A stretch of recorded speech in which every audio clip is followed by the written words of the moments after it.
El escritor checo Milan Kundera, nacionalizado francés, se ha mudado al otro barrio, como dicen los salseros.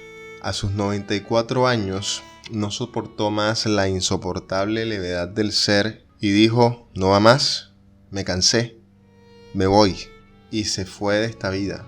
Pero nos ha dejado un legado literario imprescindible, diría yo. En esta ocasión vamos a leer el primer capítulo de su primera novela, su ópera prima, la cual obtuvo el premio de la Unión de Escritores Checoslovacos en 1968, La broma.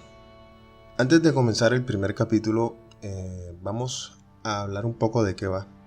Esta novela habla de un tipo que, solo por bromear, escribe algo en una carta personal que por cosas del destino va a parar a las manos de los jefes del régimen político comunista al cual está afiliado. Los jefes le preguntan: ¿esto qué quiere decir? Y él: no es nada, solo una pequeña broma. Pero los jefes, como son tan serios, piensan que lo que ha hecho es indigno para el partido, una traición, por lo que hay que castigarlo. Y entonces deciden enviarlo a realizar trabajos forzados en una mina. A partir de dicho argumento se entretejen otras historias que hacen de esta novela una profunda reflexión acerca del individuo y la sociedad en la cual está inmerso. Bueno, en líneas generales, a partir de allí se desarrolla esa novela. Sin más, comenzamos. Primera parte. Ludwig. Así que después de muchos años me encontré otra vez en casa. Estaba en la plaza principal, por la que había pasado infinidad de veces de niño, de muchacho y de joven, y no sentía emoción alguna. Por el contrario, pensaba que aquella plaza llana, por encima de cuyos tejados sobresale la torre del ayuntamiento, semejante a un soldado con un antiguo casco, tiene el aspecto del patio de un cuartel y que el pasado militar de esta ciudad morava, que sirvió en tiempos de bastión contra los ataques de húngaros y turcos, había marcado en su rostro un rasgo de fealdad irrevocable.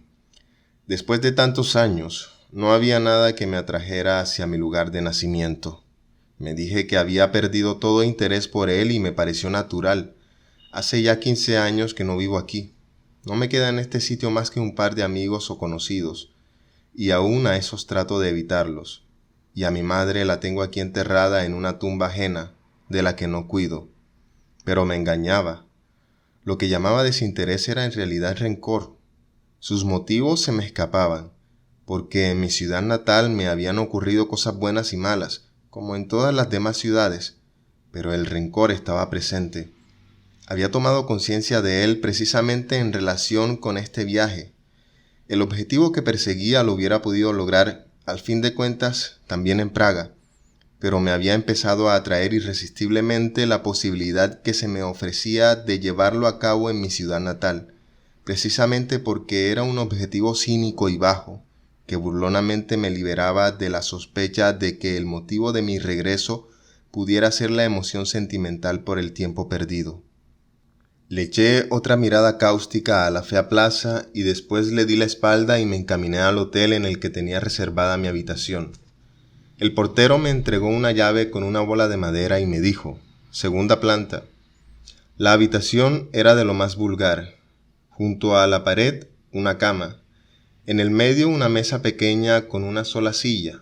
Junto a la cama, un aparatoso tocador de madera de caoba con un espejo, y junto a la puerta un lavabo pequeñísimo y descascarillado. Coloqué la cartera sobre la mesa y abrí la ventana. La vista daba al patio interior y a unas casas, que le mostraban al hotel sus espaldas desnudas y sucias. Cerré la ventana, corrí las cortinas y me dirigí hacia el lavabo que tenía 2 grifos, uno con una señal roja y el otro azul. Los probé y de los 2 salía agua fría. Me fijé en la mesa. No estaba mal del todo. Una botella con 2 vasos cabría perfectamente, pero lo malo era que a la mesa no se podía sentar más que una persona, porque en la habitación no había más sillas. Arrimé la mesa a la cama e hice la prueba de sentarme en ella, pero la cama era demasiado baja y la mesa demasiado alta. Además, la cama se hundió tanto que enseguida me di cuenta de que no solo era difícil que sirviera para sentarse, sino que incluso sus funciones propias de cama sería dudoso que las cumpliera. Me apoyé en ella con los puños. Después me acosté levantando cuidadosamente los zapatos para no manchar la sábana y la colcha. La cama se hundió bajo el peso de mi cuerpo y yo estaba allí acostado como en una hamaca colgante. Era imposible imaginarse que en aquella cama se acostara alguien más junto a mí. Me senté en la silla mirando las cortinas que filtraban la luz y me puse a pensar. En aquel momento se oyeron pasos y voces en el pasillo. Eran dos personas, un hombre y una mujer. Estaban hablando y se entendía cada una de sus palabras. Hablaban de un tal Pedro que se había ido de casa y de una tal tía Clara que es tonta y malcría al niño. Después se oyó el ruido de la llave al abrir la puerta que se abría y las voces que continuaban en la habitación contigua. Se oían los suspiros de la mujer, se oía hasta un simple suspiro, y la declaración del hombre de que por fin le iba a decir 4 cosas a Clara. Me levanté y ya estaba decidido. Me lavé las manos en el lavabo, me las sequé en la toalla y salí del hotel, aunque al principio no sabía exactamente a dónde iba a ir. Lo único que sabía era que si no quería poner en peligro el éxito de todo mi viaje, un viaje sumamente largo y fatigoso, solo porque la habitación del hotel no fuese adecuada, me vería en la obligación, aunque no tenía ningunas ganas de hacerlo, de dirigirme a alguno de mis amigos de aquí con una petición confidencial. Pasé rápidamente revista a todos los viejos rostros de mi juventud, pero los deseché inmediatamente por el simple hecho de que el carácter confidencial del servicio solicitado me obligaría a un trabajoso tendido de puentes a través de los largos años durante los cuales no los había visto, y eso sí que ya no tenía ganas de hacerlo.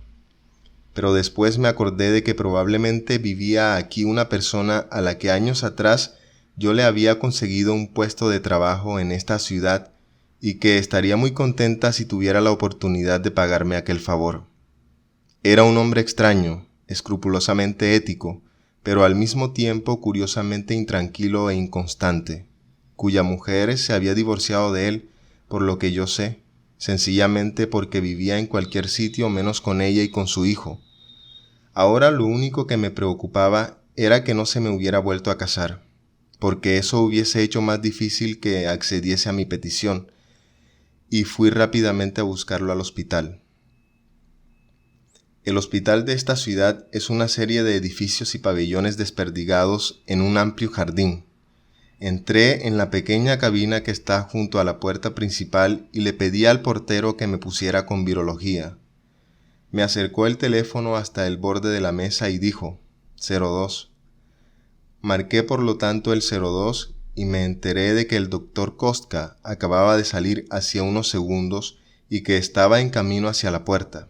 Me senté en un banco cerca de la salida, de modo que no pudiera pasar sin que yo lo viera, y me dediqué a observar a los hombres que vagaban por aquí con sus delantales a rayas azules y blancas. Y entonces lo vi, pensativo, alto, delgado, con una cierta fealdad simpática. Sí, era él.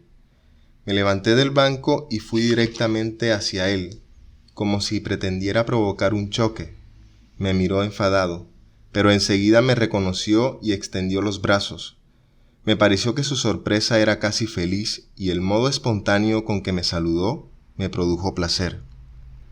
Le expliqué que había llegado hacía menos de una hora para resolver una cuestión sin importancia que me retendría aquí unos 2 días, y él manifestó inmediatamente su sorpresa y su agrado porque lo hubiera ido a ver antes que a nadie. De repente me sentí molesto por no haberlo venido a ver desinteresadamente, sin otro motivo que el de estar con él, y porque hasta la pregunta que le estaba haciendo, le preguntaba jovialmente si se había vuelto a casar, no hacía más que simular un interés verdadero, pero era en realidad fríamente calculadora. Me dijo, para mi satisfacción, que seguía solo. Yo afirmé que teníamos mucho que contarnos. Estuvo de acuerdo y lamentó no tener, por desgracia, apenas algo más de 1 hora. porque debía regresar al hospital y por la noche salía fuera de la ciudad en autobús. ¿Ya no vive aquí? Me horroricé. Me aseguró que sí vivía, que tenía un apartamento en un edificio nuevo, pero que no es bueno que el hombre esté solo. Resultó que Kostka tenía en otra ciudad, a 20 kilómetros de aquí, una novia, que era maestra y hasta tenía un piso con 2 habitaciones. ¿Piensa ir a vivir con ella?, le pregunté. Me dijo que le sería difícil conseguir en otra ciudad un trabajo tan interesante como el que yo le había ayudado a encontrar y que, por otra parte, a su novia le sería muy complicado obtener una plaza aquí. Empecé a maldecir, con bastante sinceridad, la torpeza de la burocracia que no es capaz de hacer posible que un hombre y una mujer vivan juntos.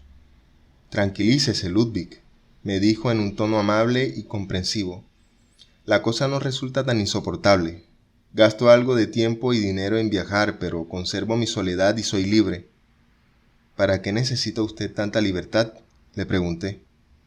¿Para qué la necesita usted?, me devolvió la pregunta. Yo soy un mujeriego, le contesté. Yo no necesito la libertad por causa de las mujeres. La quiero para mí mismo, dijo y continuó. Vayamos un rato a casa, antes de que tenga que volver al hospital. Era precisamente lo que yo deseaba. Salimos del hospital y pronto llegamos a un grupo de edificios nuevos que emergían sin la menor armonía, unos junto a otros, de un terreno accidentado y polvoriento, sin césped, sin aceras, sin carretera, y formaban al final de la ciudad un triste escenario que lindaba con la llanura vacía de los campos lejanos. Entramos por una puerta, subimos por una escalera estrecha, el ascensor no funcionaba, y nos detuvimos en la tercera planta, donde me encontré con el nombre de Kostka en una de las puertas. Cuando pasamos de la antesala a la habitación, quedé completamente satisfecho. En la esquina había un sofacama amplio y cómodo. Además del sofacama había una mesita, un sillón, una biblioteca grande, un tocadiscos y una radio.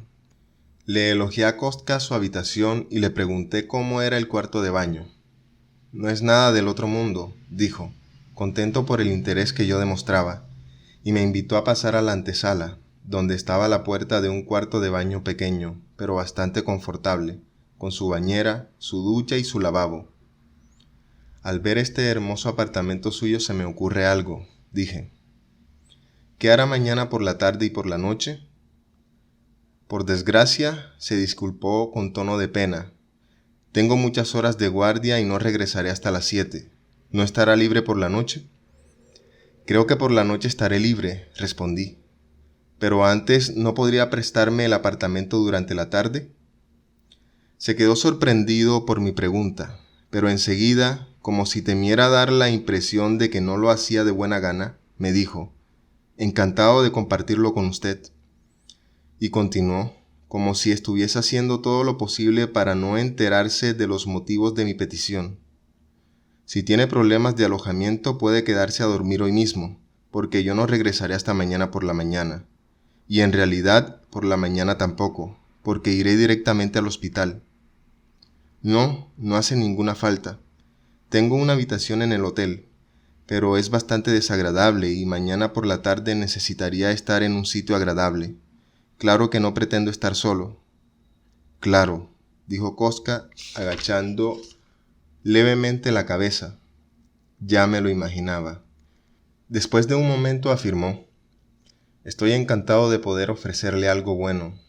Y luego añadió, si es que de verdad le resulta bueno. Después nos sentamos a la mesa. Kostka hizo un café y estuvimos un rato charlando. Me senté en el sofacama y comprobé con satisfacción que era firme y no se hundía ni chirriaba. Luego Kostka dijo que iba a tener que volver al hospital y por eso me introdujo rápidamente en algunos de los secretos de la casa. Hay que cerrar con fuerza el grifo de la bañera. El agua caliente, en contra de lo habitual, sale por el grifo que lleva la letra F. El enchufe para el tocadiscos está detrás del sofá y en el armario hay una botella de vodka casi entera. Después me dio un llavero con 2 llaves y me enseñó cuál era la de la puerta de calle y cuál la del piso.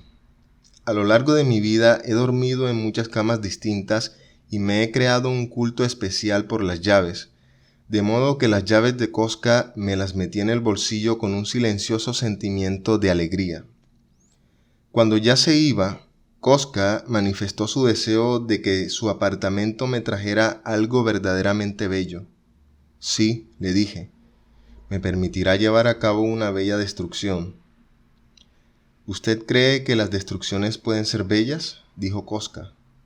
Y yo me reí para mis adentros porque en esta pregunta, formulada con moderación pero pensada con ánimo de combate, lo reconocía tal como era cuando lo conocí hace más de 15 años. Lo apreciaba y al mismo tiempo me daba un poco de risa y por eso le contesté. Ya sé que es usted un obrero callado que trabaja en la eterna obra de Dios y que no le gusta oír hablar de destrucciones. Pero ¿qué le voy a hacer? Yo no soy un albañil de Dios.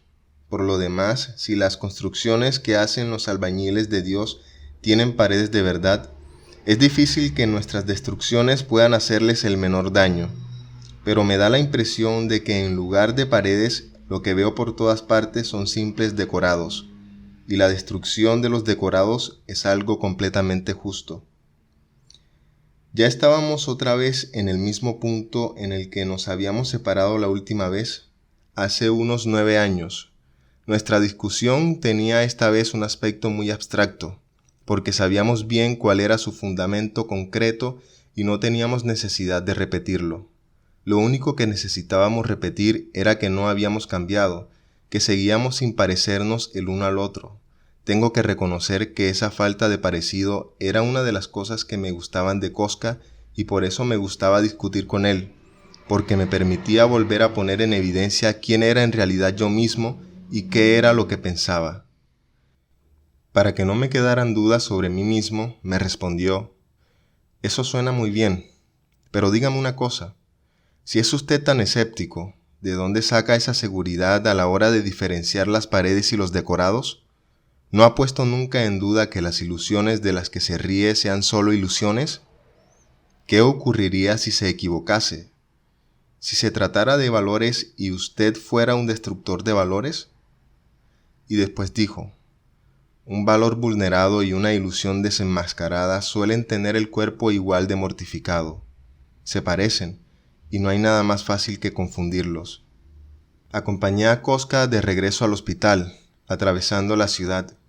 Jugaba con las llaves en el bolsillo y me sentía a gusto en compañía de un viejo amigo que era capaz de tratar de convencerme de que tenía razón en cualquier momento y en cualquier lugar.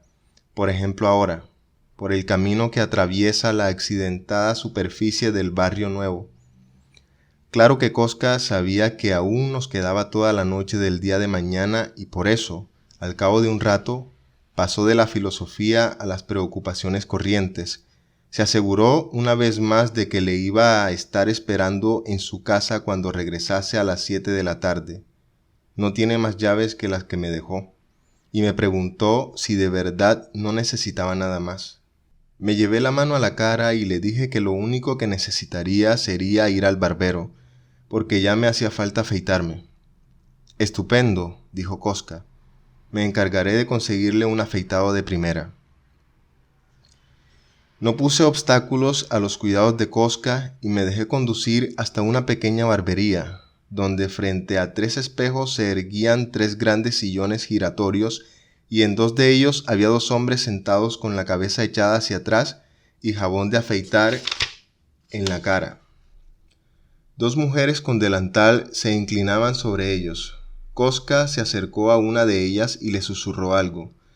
La mujer limpió la navaja con un paño y llamó a alguien que estaba en la parte trasera del local. Apareció una chica con un delantal blanco que se hizo cargo del señor que había quedado abandonado en el sillón, mientras que la mujer con la que había hablado Koska me saludó con una inclinación de cabeza y me indicó con la mano que me sentase en el sillón vacío. Le di la mano a Koska en señal de despedida y me senté. Apoyé la cabeza hacia atrás en el reposacabezas y dado que después de tantos años de vida no me agrada mirar mi propia cara, evité el espejo que estaba enfrente, levanté la vista y la dejé vagar por las manchas del techo blanco.